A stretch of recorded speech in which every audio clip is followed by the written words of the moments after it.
Morning students.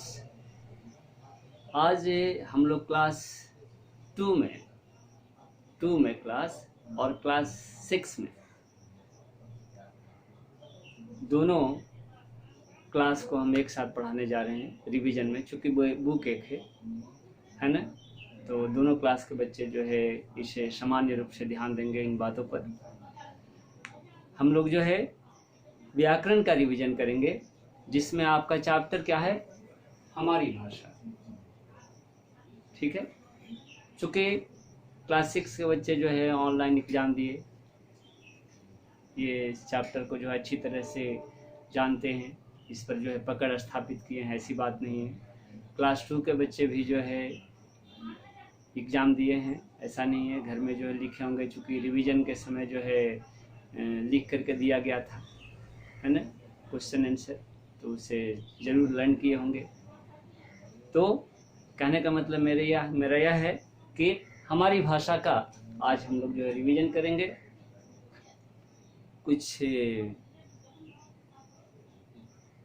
दूसरे अंदाज में। वह दूसरा अंदाज क्या है कि इस चीज़ पर हम लोग पकड़ स्थापित कर चुके हैं, हम लोग इस चीज़ को जानते हैं अच्छी तरह से, तो जानी हुई बातों को पढ़ने में क्या होता है, आनंद आता है ज़्यादा, जो है क्या होता है, तो हम जो है उसका जवाब दे सकते हैं, उससे संबंधित प्रश्न का। हमारी भाषा में हम क्या पढ़ेंगे कि भाषा किसे कहते हैं। पहला क्वेश्चन क्या होगा हमारी भाषा में, कि भाषा किसे कहते हैं। दूसरा क्वेश्चन आपका होगा कि जो हमारी भाषा है, भाषा के कितने रूप हैं, हमारी भाषा जो है इसके कितने रूप हैं।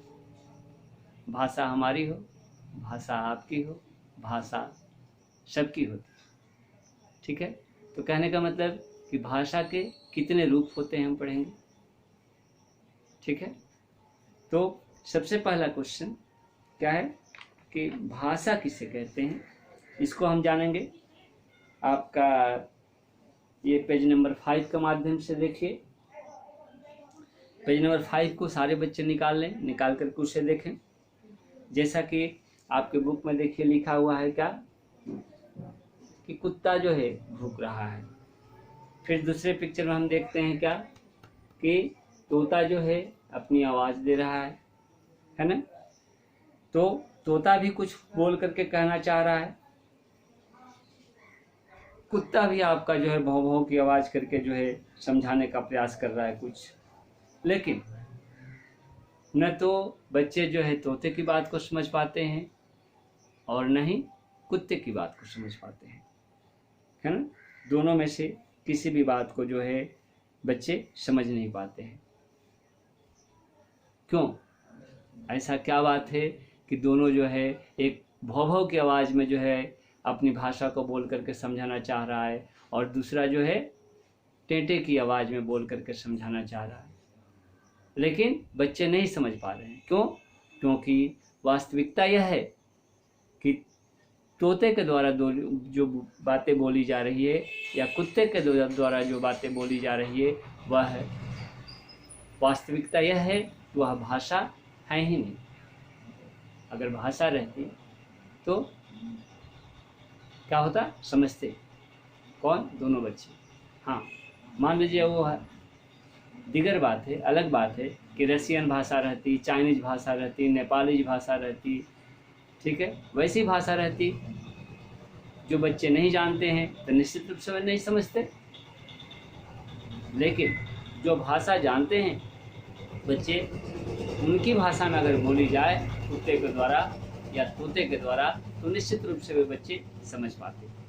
ठीक है, तो हम क्या निष्कर्ष निकाले इन सारी बातों पर, अभी जो भी बोला गया उससे हम यह निष्कर्ष निकाले कि कुत्ता का भौ भौ करना और तोते का टेटे करना भाषा नहीं है, जिसके कारण बच्चे जो है उसका कोई जो है रिस्पॉन्स नहीं दे रहे हैं, कोई जो है उसका उत्तर नहीं दे रहे। क्यों, क्योंकि वे समझ ही नहीं पाते। जब समझ नहीं पाते हैं तो आगे बातें बढ़ती नहीं। फिर दूसरी बातें देखिए, नीचे हम क्या देखते हैं कि एक बच्ची जो है दुकान पर गई है, दुकान पर जाकर के गुड़िया ले रही है, यहाँ पर जो है दुकानदार और बच्ची के बीच में जो संवाद हो रही है, जो बातें हो रही है, उसको दुकानदार और बच्ची दोनों एक दूसरे की बातों को समझ रहे हैं। और इस तरह से जब अपने मन के भाव को, अपने मन के विचार को एक दूसरे तक दुकानदार और बच्ची जो है पहुंचा पा रहे हैं, तो क्या होता है, बात आगे बढ़ती है और गुड़िया का खरीदना, गुड़िया का बेचना क्या होता है, दुकानदार के द्वारा और बच्ची के द्वारा लेना होता है। ठीक है, तो यहाँ पर एक दूसरे की बात दोनों जो है समझ रहे हैं, जो भी बातें बोली जा रही है, एक दूसरे की जो कानों में आवाज़ जा रही है उसको वे समझ रहे हैं, और समझ करके क्या होता है, उसका रिस्पॉन्स दे रहे हैं। तो इस तरह से यहाँ पर दुकानदार और रिया की बातचीत हम आसानी से समझ पा रहे हैं, और भाषा के द्वारा हम क्या करते हैं, तो बोलकर अपने मन की बात को दूसरों तक पहुँचाते हैं, और दूसरों की बातों को सुन करके क्या करते हैं, समझते हैं। तो इस तरह से हम भाषा के बारे में इस बिंदु पर पहुँचे, इस निष्कर्ष पर पहुँचे क्या, कि विचारों का आदान प्रदान ही भाषा है। विचारों का आदान प्रदान ही भाषा कहलाता है। ठीक है, थोड़ा सा और अगर हम विस्तार में जाते हैं, थोड़ा सा और जो है इस परिभाषा को, इस डिफिनीशन को थोड़ा और भी हम बड़ा करते हैं, तो क्या कहेंगे कि भाषा एक साधन है जिसके द्वारा हम अपने भाव या विचार को एक दूसरे तक पहुंचाते हैं। एक दूसरे तक पहुंचाते हैं, एक दूसरे तक पहुंचाने का मतलब क्या हुआ, कि हम जो है अपनी बातों को आप तक पहुंचाए, आप जो है उन बातों को हम तक पहुंचाए या अन्य तक पहुंचाए। क्या हुआ, ये एक दूसरे तक पहुंचाना। हमारे द्वारा बातें जो है आपके पास गई, आपके द्वारा किसी अन्य के पास गई। तो इस तरह से विचारों का क्या होता है, आदान प्रदान होता है। विचार हम एक दूसरे के साथ शेयर करते हैं, यह क्या है, भाषा है। तो मैं आशा करता हूँ कि भाषा क्या है, भाषा किसे कहते हैं, सारे बच्चे जो इस चीज़ को समझ रहे होंगे, है ना। अंग्रेजी में भी आप पढ़ते हैं भाषा को लेकर के, सेंटेंस को लेकर के। भाषा को इंग्लिश में क्या कहते हैं, सेंटेंस कहते हैं, है ना, वाक्य कहेंगे नहीं। भाषा क्या है, लैंग्वेज है। भाषा क्या है, लैंग्वेज है। लैंग्वेज और सेंटेंस में क्या होता है, अंतर होता है। लैंग्वेज जो है आपका भाषा है, सेंटेंस जो है वाक्य हो जाता है। ठीक है, तो इस तरह से कन्फ्यूजन में नहीं रहेंगे। भाषा का डिफिनीशन लिखेंगे आप कि भाषा एक साधन है या भाषा एक माध्यम है जिसके द्वारा हम अपने भाव या विचार को एक दूसरे तक पहुंचाते हैं। हो गया। अब नेक्स्ट चाहिए, भाषा के कितने रूप हैं, भाषा के कितने भेद हैं या कितने रूप हैं।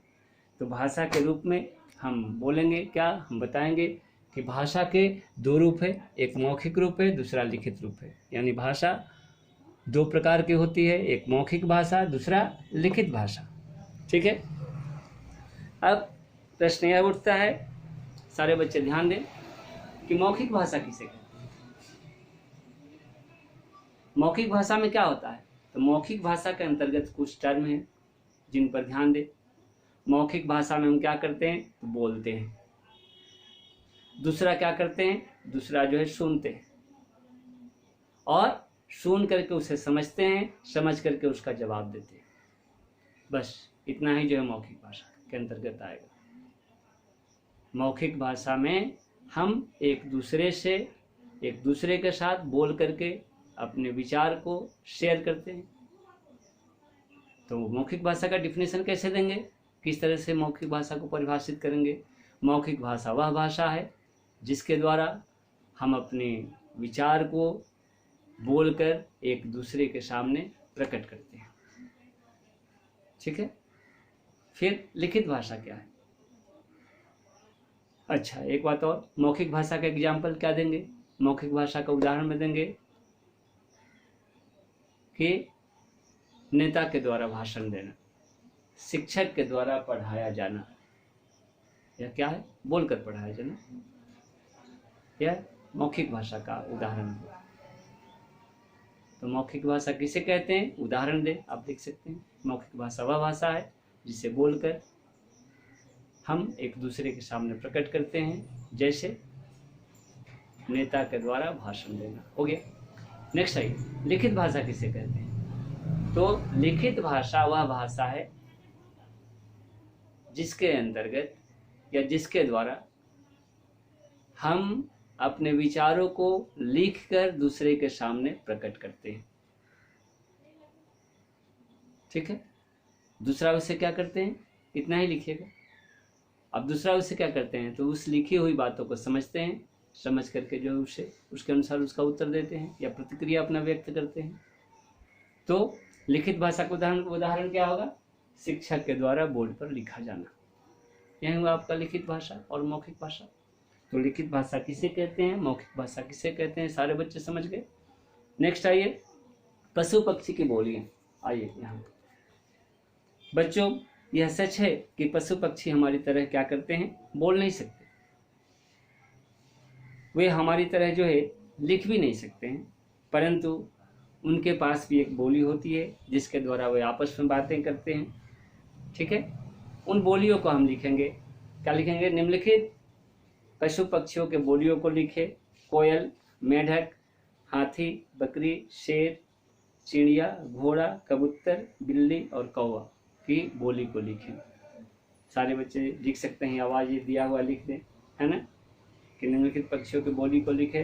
कोयल डैश तक मारिए, कूकना, मेढक टर्राना, हाथी चिघाड़ना, बकरी मिमियाना, शेर दहाड़ना, चिड़िया चहचहाना, कबूतर, है ना। तो ये देखिए आपके बुक में लिखा हुआ है, इसे देखकर आप लिख सकते हैं, है ना। पेज नंबर ये क्या है, 6 में दिया गया है और फिर 7 में दिया गया है। ठीक है। तो इस तरह से हम क्या करते हैं, हम लोग इस चैप्टर को जो है भाषा के रूप को, है ना, यहाँ तक पढ़े।